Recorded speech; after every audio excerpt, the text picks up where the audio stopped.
Hoy estamos en el día 100 de la guerra entre Israel y Hamás.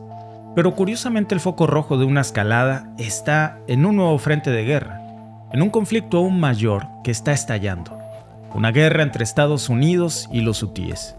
Este enfrentamiento comenzó el año pasado cuando los hutíes de Yemen iniciaron ataques contra embarcaciones comerciales. ¿Recuerdan ustedes que ya habíamos nosotros precisamente hablado de esto? Hasta ahora resulta que unos 26 barcos han sido atacados, la mayoría en el Mar Rojo, y esto ha afectado gravemente el comercio.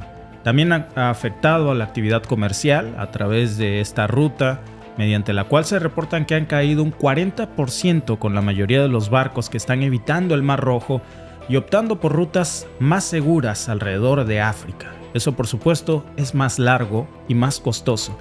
¿Cómo reaccionó Estados Unidos? Biden declaró una guerra, formó una poderosa coalición para combatir a los hutíes.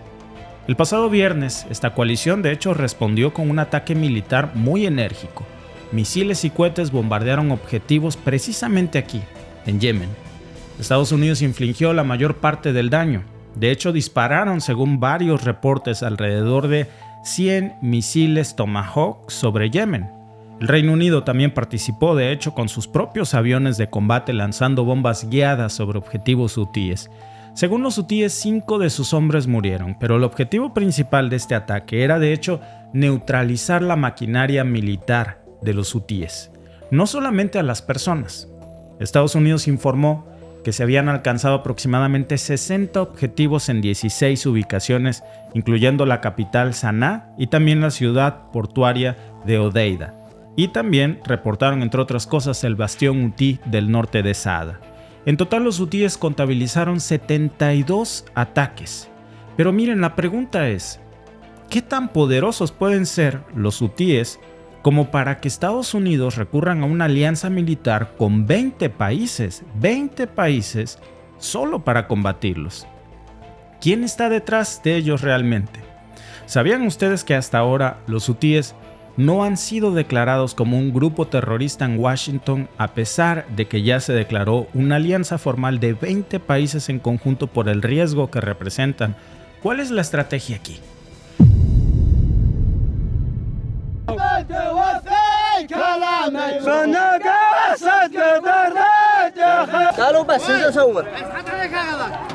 El presidente Joe Biden buscaba de hecho desmantelar los sitios de ataque hutíes para limitar su capacidad de atacar a las embarcaciones.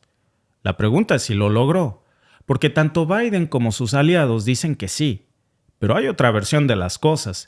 Hay que tener en cuenta dos factores muy importantes. Primero, Biden dice que podría ordenar más ataques pronto. Segundo, cree que el ataque fue un éxito. Pero la verdad es que puede que Biden haya cantado victoria demasiado pronto. Hay que ver cómo respondió Yemen a los ataques aéreos, precisamente con una multitud que inundó las calles coreando consignas antiestadounidenses. Vean estas imágenes.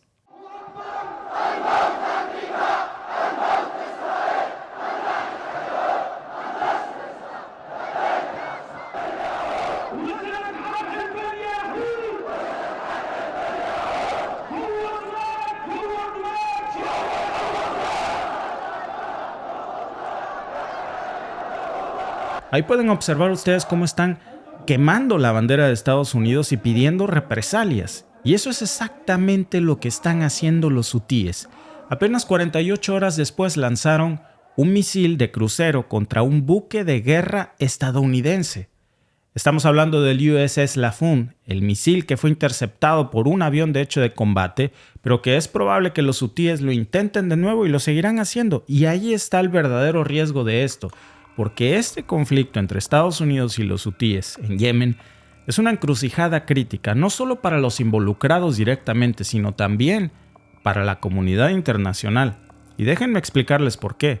Esta situación es volátil y cada acción que estamos viendo aquí podría escalar potencialmente en un conflicto global.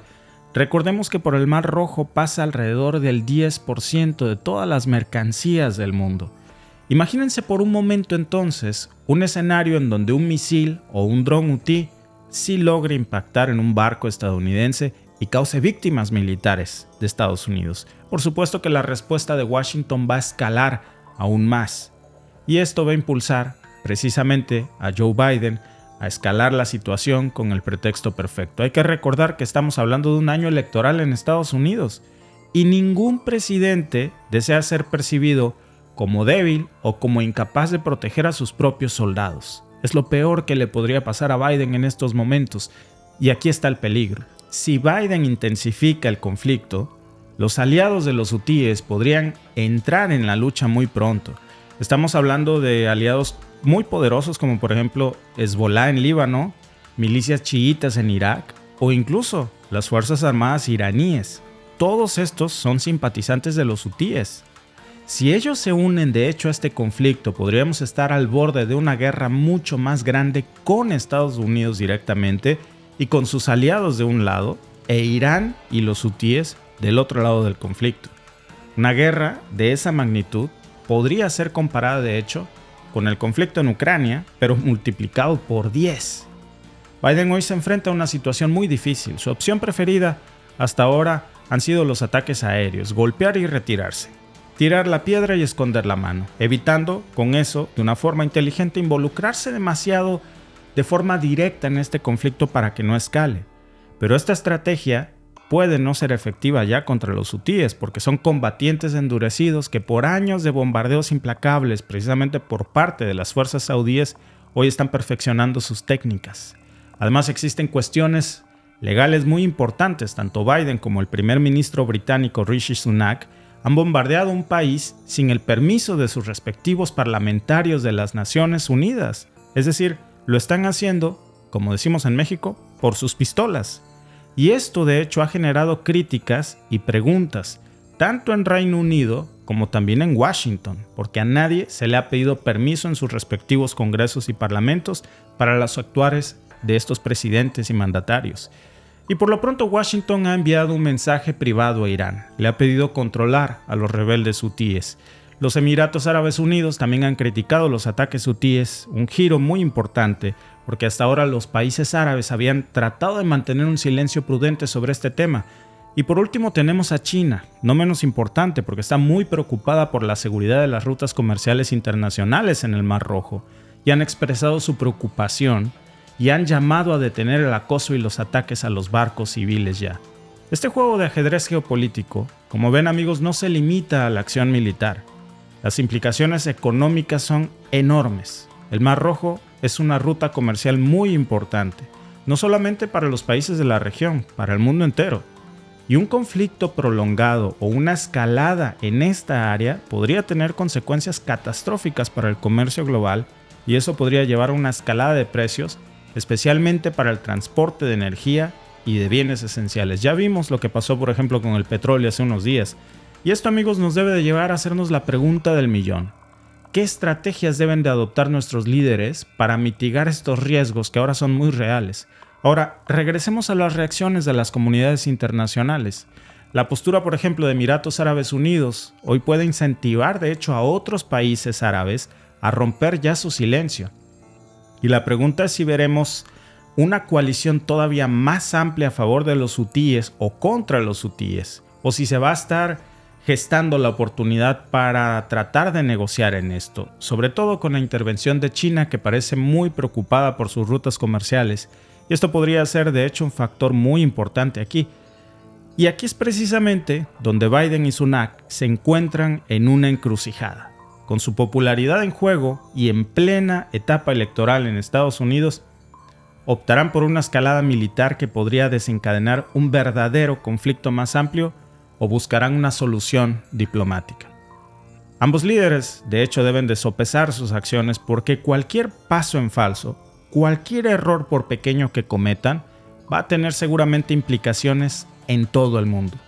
Y luego no tenemos finalmente que pasar por alto la situación humanitaria en Yemen. Si ustedes recuerdan, aquí estamos hablando de años de conflictos que han dejado al país al borde del colapso, con millones de personas necesitadas de ayuda humanitaria. Una escalada en el conflicto como esta que podríamos hoy ver, lo único que va a provocar es agravar esta situación que ya de por sí es desesperada.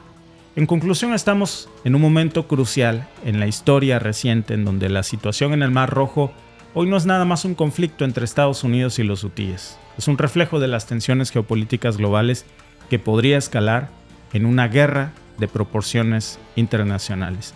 Espero, por cierto, que en esta pequeña cápsula te haya servido para comprender mejor la dificultad del conflicto de los hutíes con Estados Unidos y cómo esto podría repercutir al resto del mundo. Yo soy Víctor y te veo en el siguiente video.